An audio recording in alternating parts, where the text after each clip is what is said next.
كريم جوهر موسيقار مصري حصل على العديد من الجوائز، منها المركز الأول على العالم في العزف على آلة البيانو في مهرجان الموسيقى العالمي بطوكيو عام 1988، والمركز الثالث على العالم في التأليف الموسيقي بنفس المهرجان، والمركز الثالث على العالم في العزف على آلة البيانو بلندن عام 2002.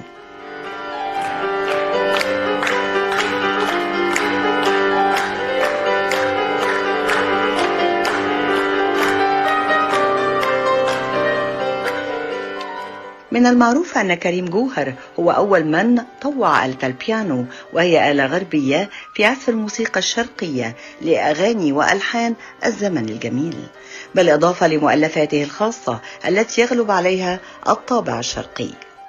كريم جوهر موسيقي يتبنى إحياء زمن الفن الجميل والارتقاء بذوق الأجيال الجديدة.